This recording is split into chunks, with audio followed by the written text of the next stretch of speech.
श्रीलंका से भी आप कुछ सीख लीजिए। श्रीलंका भी धर्म की आड़ में चल रहा था, धर्म की राह पे चल रहा था। ये चुनाव मंदिर मस्जिद का चुनाव हो जाए, ये चुनाव फिर से 80 बनाम 20 का चुनाव हो जाए। हर 2 किलोमीटर पे एक मंदिर ही बना दीजिए और इस मुद्दे को जड़ से खत्म ही कर दीजिए। आप भी हिंदू धर्म से आती हैं, मैं भी हिंदू धर्म से आता हूँ।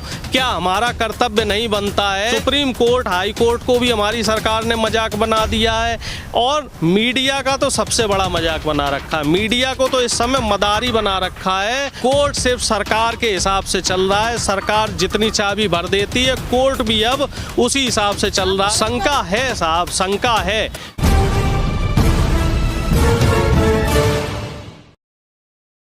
कल सुनवाई भी है, उसको किस तरीके से देखते हैं? ये तो आपने बताया। नहीं, स्वागत है सुप्रीम कोर्ट की सुनवाई का भी स्वागत है, सुप्रीम कोर्ट के फैसले का भी स्वागत है।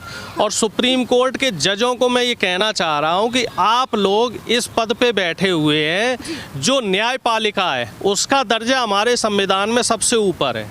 देखिए साहब, एक कार्यपालिका होती है, एक विधायिका होती है, एक न्यायपालिका होती है। न्यायपालिका को सर्वोपरि माना गया है। तो आप लोग जिस कुर्सी पे बैठे हुए हैं उस कुर्सी की आप लोग लाज रखिए, ठीक है। आप इस चक्कर में ना रहिए कि सरकार से हमें राज्य मंत्री का दर्जा मिल जाएगा या हम राज्यसभा का हमारे लिए रास्ता खुल जाएगा। आपने संवैधानिक पद पे होके जो पद के लिए शपथ ली है उसका आप ईमानदारी से निर्वहन कीजिए। लेकिन दुर्भाग्य, शंका है साहब, शंका है, क्योंकि तमाम ऐसे केस हैं जिनमें जजमेंट 15-15, 20-20 साल में आ रहा है। तमाम ऐसे केस अभी देखने में आए हैं जिसमें 10 साल बाद एक निर्दोष व्यक्ति को जो है जजमेंट मिला है। 10 साल से वो कारावास में था, एक नहीं बल्कि 3 व्यक्ति थे और उनको अब जजमेंट मिला है। और जजमेंट क्या मिल रहा है कि साहब ये निर्दोष है। अब ये बताइए, क्या उनके वो 10 साल वापस आ सकते हैं? तो क्या कोर्ट की जिम्मेदारी नहीं बनती है कि इस तरह के जो सेंसिटिव केस है, संवेदनशील केस हैं, इन पे फास्ट ट्रैक कोर्ट बनाया जाए? तजिंदर बग्गा के लिए तो रात में कोर्ट खुल जाता है। तजिंदर बग्गा क्या था और उसका केस कितना बड़ा था, लेकिन एक बेटी जो पुलिस संरक्षण में, अभी तक जो बुलंदशहर की बेटी है उसको न्याय नहीं मिला है। पुलिस संरक्षण में उसकी लाश को जला दिया जाता है, उसके साथ सामूहिक बलात्कार हुआ है। जो हाथरस की पुनरावृत्ति था, लोधी समाज की वो बेटी, अब तक उसके लिए कोर्ट ने कोई निर्णय नहीं दिया है। चंदौली की बेटी के लिए अभी तक कोई निर्णय नहीं हुआ। और तमाम देश की हजारों बेटियां, लाखों बेटियां अभी न्याय मांग रही हैं, लेकिन कोर्ट उनको न्याय दिलवाने में असफल है। कोर्ट सिर्फ सरकार के हिसाब से चल रहा है, सरकार जितनी चाबी भर देती है, कोर्ट भी अब उसी हिसाब से चल रहा है। आरोप लगा रहे हैं तो साहब मुझे भी जो है, अगर मेरा आरोप निराधार है या गलत है तो आप मुझे भी सजा दिलवा दीजिए, क्योंकि आजकल यही हो रहा है। कोर्ट ने फिलहाल जो राजद्रोह का केस है उस पर स्टे लगा रखा है कि अब किसी पे राजद्रोह नहीं लगेगा। पिछले 5 से 6 साल में ये देखने में आ रहा था कि कोई पत्रकार सरकार के खिलाफ या कुछ सच दिखा रहा है तो उसके ऊपर राजद्रोह लगा दिया। कोई विपक्ष का नेता सरकार के खिलाफ आवाज़ उठा रहा है या आंदोलन कर रहा है, कोई सामाजिक कार्यकर्ता आंदोलन कर रहा है, कोई किसान आंदोलन कर रहा है तो उसके खिलाफ राजद्रोह लगा दिया। तमाम युवा जो रोजगार मांग रहे थे उनके खिलाफ राजद्रोह लगा दिया। तो राजद्रोह को भी मजाक बना दिया हमारी सरकार ने। सुप्रीम कोर्ट, हाई कोर्ट को भी हमारी सरकार ने मजाक बना दिया है। और मीडिया का तो सबसे बड़ा मजाक बना रखा है। मीडिया को तो इस समय मदारी बना रखा है और मदारी का काम है सिर्फ बंदर को नचाना। उसी तरीके से यहाँ पे मीडिया, मेन स्ट्रीम मीडिया में जो ब्रेकिंग न्यूज़ है वो क्या चल रही है कि यहाँ पे इस मस्जिद में मंदिर निकला, ताजमहल है या तजोमहल है। इस समय जो देश की जनता है, देश की जनता को हिंदू और मुस्लिम के नाम पे लड़ाने की कोशिश की जा रही है। हिंदू और मुस्लिम के बीच की जो सांप्रदायिकता है उसको बढ़ाने की कोशिश की जा रही है। और भारतीय जनता पार्टी ये चाह रही है कि 2024 में ये जो चुनाव है 2024 का, ये चुनाव मुद्दों का ना हो के धर्म का चुनाव हो जाए। ये चुनाव मंदिर मस्जिद का चुनाव हो जाए। ये चुनाव फिर से 80 बनाम 20 का चुनाव हो जाए। ये चुनाव फिर से हिंदू बनाम मुस्लिम का चुनाव हो जाए, जिससे कि वो आसानी से इस चुनाव को जीत लें। क्योंकि रोजगार देने में ये असफल रहे, बहन बेटियों के साथ न्याय करने में ये असफल रहे, किसानों की आय डबल करने में ये असफल रहे। एक तरफ मोदी जी ये कहते हैं सूट बूट पहन के यूरोप में कि अब हम गेहूँ का निर्यात शुरू कर देंगे। और कल एक निर्णय आया है, आपने भी पढ़ा होगा कि अब गेहूं का निर्यात बंद कर दिया। क्यों बंद कर दिया? क्योंकि किसानों को ठीक ठाक कीमत पे गेहूं की फसल जो है इस बार ठीक ठाक कीमत पे जा रही थी, 2100-2200 रुपए पे कीमत पे जा रही थी। देश के मुद्दे इस समय गर्त में जा रहे हैं। ठीक है, मुद्दा चल रहा है सिर्फ धर्म का मुद्दा, जबकि धर्म आस्था का विषय है। आप भी हिंदू धर्म से आती हैं, मैं भी हिंदू धर्म से आता हूं। क्या हमारा कर्तव्य नहीं बनता है कि हम अपनी आने वाली पीढ़ी के लिए बात करें? हम देश की जो इस समय अर्थव्यवस्था डगमगाई हुई है, 83% जो हमारी GDP माइनस में गई हुई है, हम उस पर बात करें। जो तमाम PSUs हैं, गवर्नमेंट PSUs हैं, जितनी भी सरकारी संस्थाएं हैं, आए दिन जिनका निजीकरण होता जा रहा है, क्या हमारी जिम्मेदारी नहीं बनती कि हम सरकार से इन पे सवाल करें? क्योंकि जो PSUs हैं, पब्लिक सेक्टर यूनिट्स हैं, इनमें किसका पैसा लगा हुआ है? इसमें हमारे टैक्स का पैसा लगा हुआ है और हमारी जिम्मेदारी बनती है, आपकी जिम्मेदारी बनती है, देश के हर आदमी की जिम्मेदारी बनती है कि हम सरकार से सवाल करें। लेकिन सरकार ने, मीडिया ने और कोर्ट ने इस समय आम जनता को बेवकूफ़ और मूर्ख बनाया हुआ है।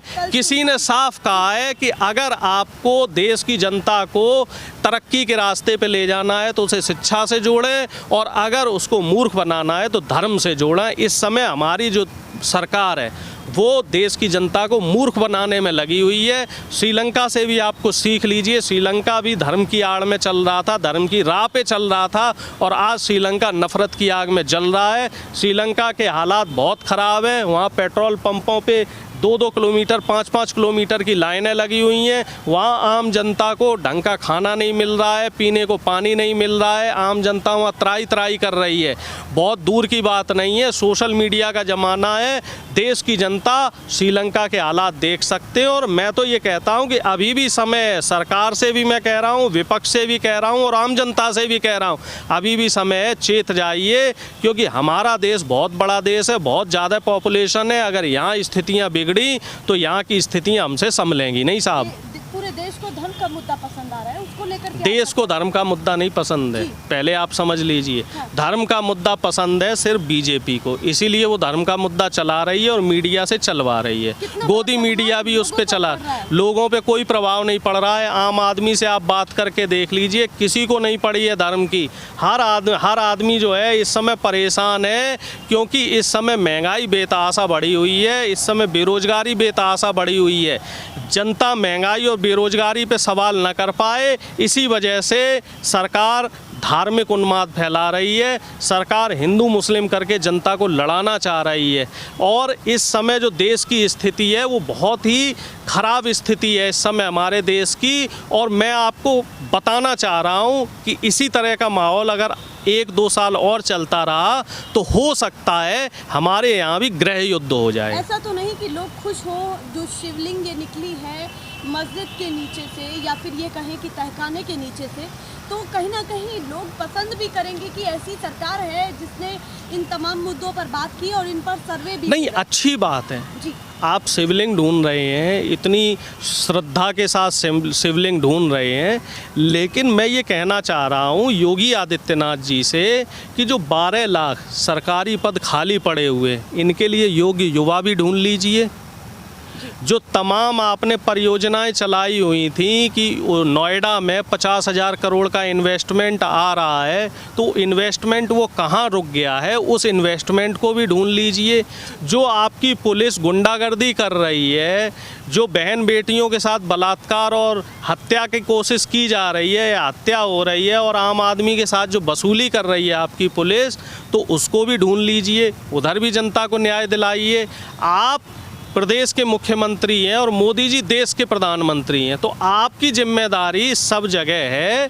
ऐसा नहीं है कि साहब आपने सिर्फ मंदिर या मस्जिद ढूंढ दिया, अजान हनुमान चालीसा करवा दिया और आपकी जिम्मेदारी ख़त्म हो गई। जिम्मेदारियां बहुत हैं अगर समझें तो, लेकिन नहीं समझेंगे क्योंकि बेऔलाद लोग हैं, सत्ता में बेऔलाद लोग बैठे हुए हैं। इसीलिए देश आप बताइए, जो औरत माँ ना बनी हो वो बच्चे का दर्द कैसे समझेगी? जो आदमी पिता ना बना हो वो बच्चे का दर्द कैसे समझेगा? प्रैक्टिकली उस चीज़ को महसूस कीजिए। जिसका पिता जाता है दर्द उसी को होता है, जिसने अपने माँ खोई है दर्द उसी को होगा। कोरोना की त्रासदी में तमाम परिवारों ने अपने परिवारजनों को खोया है तो दर्द उनको होगा। योगी जी ने किसी को नहीं खोया, मोदी जी ने किसी को नहीं खोया। और योगी जी तो मोदी जी के नक्शे कदम पे चल रहे हैं। पिता की अर्थी को चिता देने आग देने नहीं गए, लेकिन माँ से मिलने गए और सोशल मीडिया पे फोटो डाल रहे हैं। वो भी योगी मोदी जी की राह पे चल रहे हैं, क्योंकि माँ नाम का जो हथियार है उनको ऐसा लग रहा है कि हो सकता है ये हमें प्रधानमंत्री बना दें। जिस तरीके से मोदी जी अपनी माँ को नोटबंदी के दौरान लाइन में लगा के पैसे निकलवाते हैं, ऐसा ही कोई निकम्मा बेटा होगा जो अपनी माँ को बुढ़ापे में इस तरीके का काम करवाएगा। ये सब लोग ऐसे हैं जो रिश्तों के नाम पे भी वोट मांगने का काम करते हैं। सुनवाई को लेकर के क्या कहना चाहते हैं? देखिए साहब, सीधा सीधा मेरा सरकार से ये कहना है कि ठीक है, मंदिर मस्जिद पे आप चर्चा कीजिए, धर्म को आप सिर्फ आस्था तक रखिए। आप बात कीजिए कि हमारे देश की अर्थव्यवस्था कैसे ठीक होगी। जो महंगाई बेतहाशा बढ़ रही है साहब, इस पे भी बुलडोज़र चलाइए। और युवाओं का युवा जो बेरोजगार हैं, इस पे बेरोजगारी पे भी बुलडोज़र चलाइए। और बहन बेटियों के साथ आए दिन जो बलात्कार हो रहे हैं तो इस पे भी बुलडोज़र चलाइए। सरकार से मेरा ये निवेदन है, आपके चैनल के माध्यम से मोदी जी से भी निवेदन है और योगी जी से भी निवेदन है कि इधर भी अपना बुलडोज़र घुमा लीजिए। बुलडोज़र सिर्फ आम जनता के लिए नहीं है, बुलडोज़र जो सरकारी सिस्टम में जो खामियां हैं उनके ऊपर भी चलना चाहिए।